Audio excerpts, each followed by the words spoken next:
Okay, we should be live. Ladies and gentlemen, thank you for attending the talkback session. My name is Carl Hutcherson. I kind of manage the tech. I'm going to turn everything over to Jeremy Lehman. If you have a question you would like to ask the cast or to Jeremy as the director, please add them into the comments alongside our live stream. Thank you.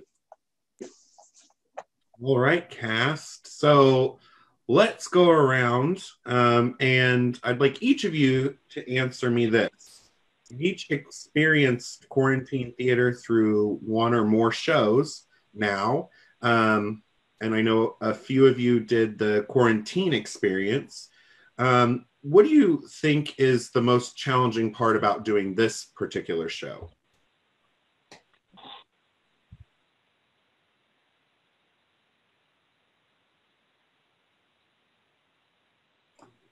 Like the sequel or all of them as a whole? The sequel, this particular show.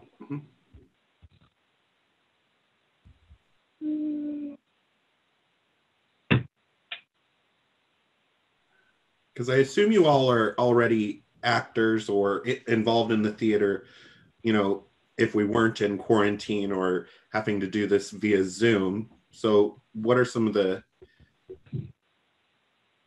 comparisons or difficulties you see doing it this way versus if we would have staged it on an actual stage with each other? Well, I think this way there's a... Okay. Go ahead, Maddie. You go first.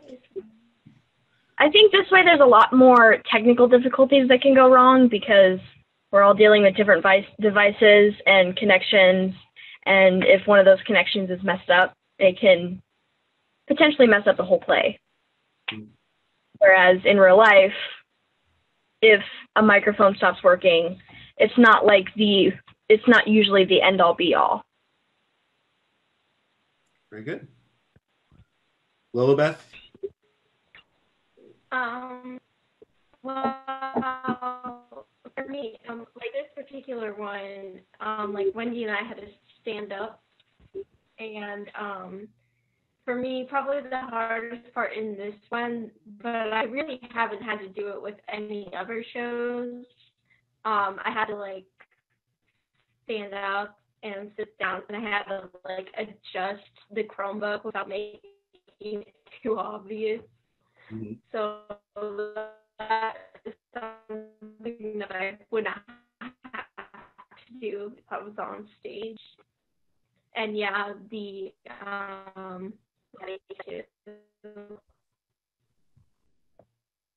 okay. Yeah, so if we were kind of cutting out, but in this show, we made a creative decision to have, because the script called for a lot of Millie gets up and walks to the other side of the room, and that adds some effect and adds some prompting for Jack to then say a line. And so we made the decision, and this was within what Wendy and Lilibeth wanted to do, was stand up and sit down a few times to kind of add that emphasis. So, very good. Savannah, what do you think the most challenging part of doing this particular show was? I think overall, as it being on Zoom, it went really well for me at least. I think the hardest thing for me is trying to figure out how to be a guy on a laptop. I'm like, do I have to put on makeup? Because if you don't know who I am in real life, I have like the rosiest cheeks. Like it's obvious that I'm a woman. Like, so I'm like, but for a tech rehearsal, as you all saw, I was like very pale. Like I saw Maddie laughing. It was pretty funny. I'm like, yeah, I know, I'm pale. So I was trying to figure out the balance between that, but I think I figured it out pretty well. Yeah, I think you did amazing. Thank you. And the shirt definitely helps. Wendy, what about you? I think the thing I struggled with the most was trying to get all of her different emotions, and she's acting throughout most of it, trying to lead Jack along. So I had to figure out how to act that. It's kind of one of those instances of she's kind of weaving a web the whole show for Jack to then get ensnared in, and then she strikes with Daddy Horrocks coming in. So yeah, there's a lot. It was really fun to watch. Yes, agreed. That was my favorite part about directing, was I got to turn off and watch. So You did a really good job, Wendy. Thank you. and Lilibeth, because I think that I've only ever seen her in more aggressive roles. Yes. And this is much more Definitely. timid than she's. Yeah, for some weird reason, everyone always casts me as like a male guy that's always aggressive. Usually I play a father or some sort of relative, so this is my first time being a son, so I'm honored. Yeah, Much Ado About Nothing was definitely an aggressive male role for you, and you still did really well at it. Me and Lilith kind of switched spots because she always plays the father and I always play the child of her somehow. Switch it up. General question: what was your favorite part about this show? Like, after you read the script and we started getting into the rehearsals, what parts of the show were your favorite? Maddie? My favorite part was watching the interaction between Wendy and Jack, because with how well, or not Wendy, Millie and Jack, with how well Wendy and Lilibeth portrayed them, it was really exciting to watch, like the different emotions and her leading him on and then him being so surprised. It was just really fun for me to sit back and watch for most of the play.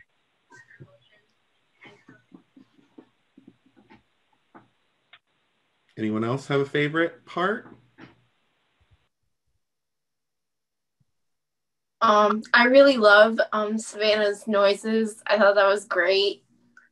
Really hard not to laugh at them, but it was really great. It was impossible. I had to keep such a straight, scared face. It was so hard, especially in rehearsal. It was easier tonight because I'd been through it so many times, but the first time, I don't know if you could tell, but it was so hard for me not to laugh while she was screaming. Okay, so we have some comments. And for those of you that have posted comments, there's about a minute lag tonight, so we're getting to them when they come in. So first comment is from Amber Hutcherson. I enjoyed seeing some of the actors doing roles that were very different than normal. I agree. I don't think that I've seen Savannah that angry before, and Lil was great as a hapless fiance. She's usually very assertive. So good work. From Chelsea Turner. You were all fantastic. Oh, the way Millie manipulates her fiance. How was working with Jeremy as a director?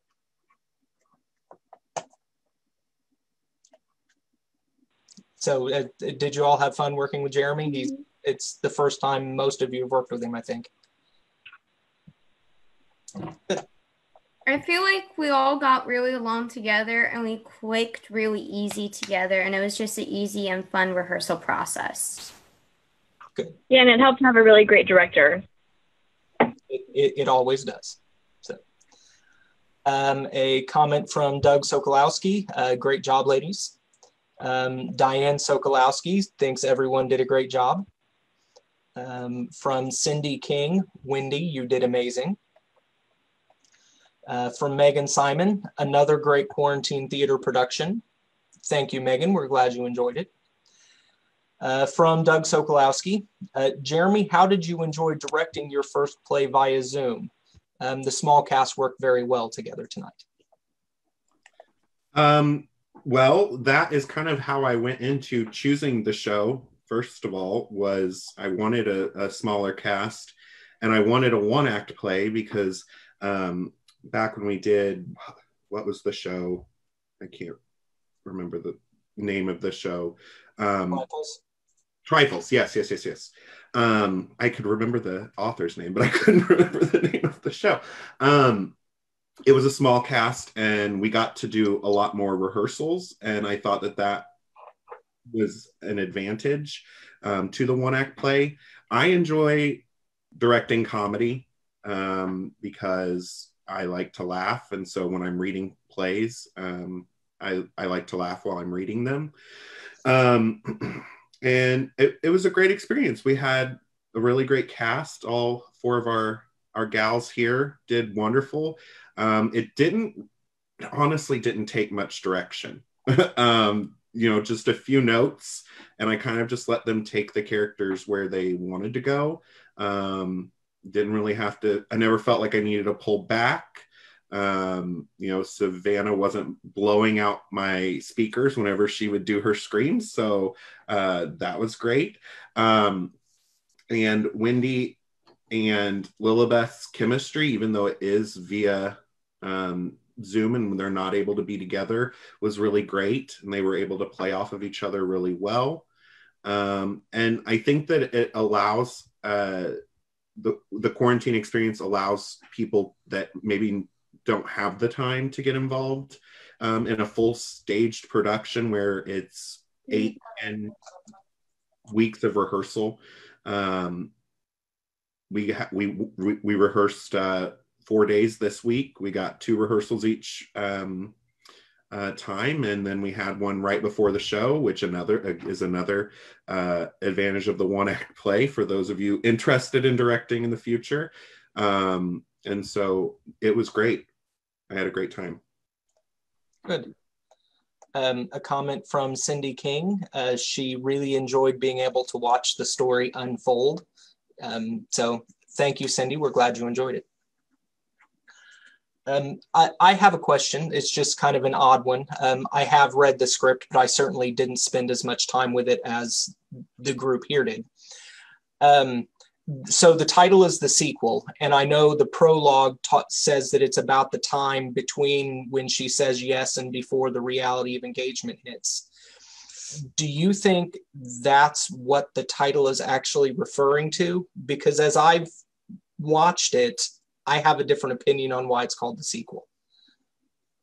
So your thoughts, is there another meaning behind the title, The Sequel? Any of you? I want to give you all an opportunity to talk because I can talk for days and days. If any of you want to answer your opinion.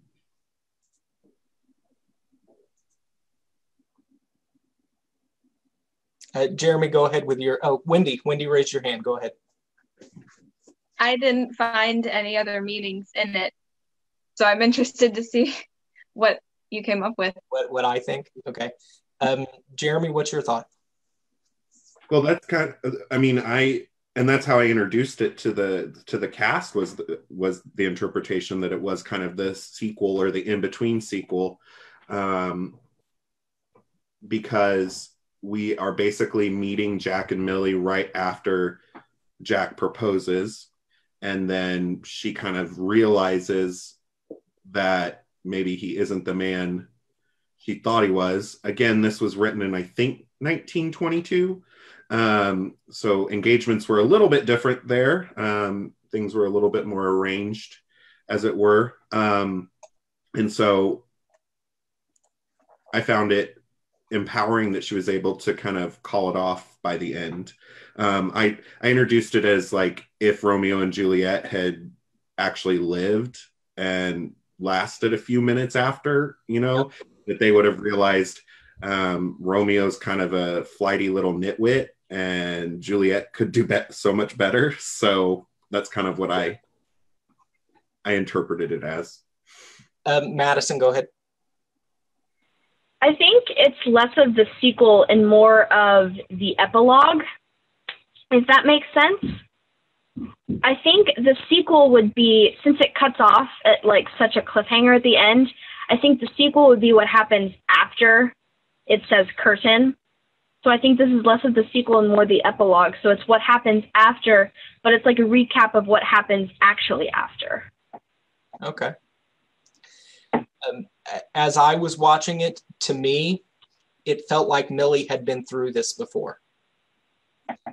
So to me, the sequel was almost an allusion to she has experienced this before. So once that little bit of hinkiness starts smelling, she knows exactly the questions to ask to get him to trap himself. So it just, I loved watching the character of Millie, who was Jack was so far out of his depth and he didn't know it. And Millie just crafted this trap and snared him in it. And I loved it. It's a fun show. I really loved it. A few more questions. This is from Linda Hopkins Kleintank. It has been great that you've found a way for the actors to be involved with projects during COVID. We have also enjoyed it. How do you choose the plays? Ladies, you were entertaining. Regarding choosing the plays, we have given the directors a lot of latitude to find whatever they choose to do. We give them a few guidelines. We like to keep them under 90 minutes, but clearly this one was much shorter and we've tended to lean towards those more lately.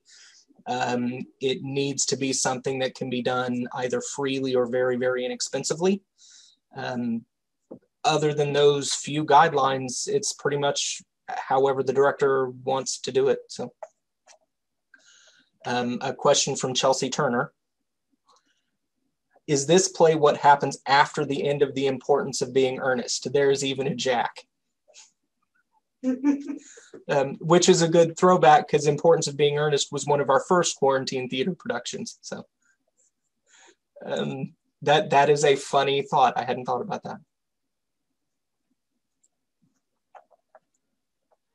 that. So I have a question for everyone.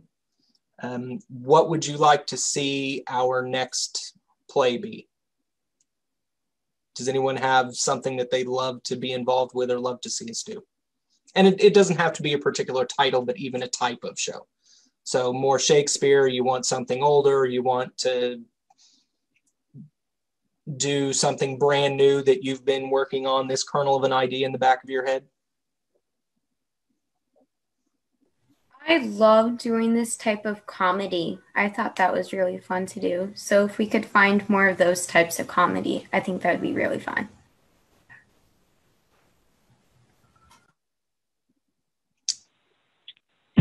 I really like the one-act plays because since most of the time we only do rehearsals for 4 or 5 days, with one-act plays, it's easier to focus on the most important parts and less about like other things that you would focus on in longer plays. So you get more time to kind of be the character and understand the character. I see that. No. Anyone else? Any other thoughts? Wendy? I think that would be really fun to try to do a musical of some kind. I know it'd be a lot more work, but I think there'd be a way to make it possible. That is discussed a lot and we talk about it a lot, and I won't even say no promises. I'm going to say it's not being scheduled at the moment, but things are being discussed. So I won't say never, but the lag is crazy. The lag that we have is an issue sometimes. So Cindy King has said that I Love Lucy would be fun. It would be very fun, but I don't know that we could do it inexpensively. But we'll look into it because that's a good idea. Megan has said, Megan Simon has said, You Can't Take It With You old enough to not have to pay royalties? I love that show. I also love I Can't Take It With You. No, it is still under copyright. I'm not saying we won't do it. I'm just saying it is still under copyright. That is something you're looking at. Yeah. Doug Sokolowski. I'm still pulling for a whodunit type play thrown in a musical interlude. So a type of a vaudeville type thing, little whodunit with some vaudeville bits thrown in. Melodrama type. Melodrama is the word I'm looking for. There we go. That's fun. We may look into that. Unless anybody else has any closing thoughts, I think we're probably about done. We've been going for 15 we minutes. forgot to announce Pygmalion. Yes, we did. Thank you. Our next quarantine theater piece will be performing on September 26th. It will be Pygmalion by George Bernard Shaw. It is being directed by Jan Boehner. We have an incredible cast set up for that. So everyone please tune in on the 26th to watch that one. I am very much looking forward to it.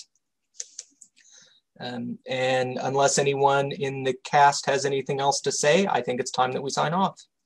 So everyone, thank you for joining us tonight. It has been a lot of fun, and we will talk to you next time.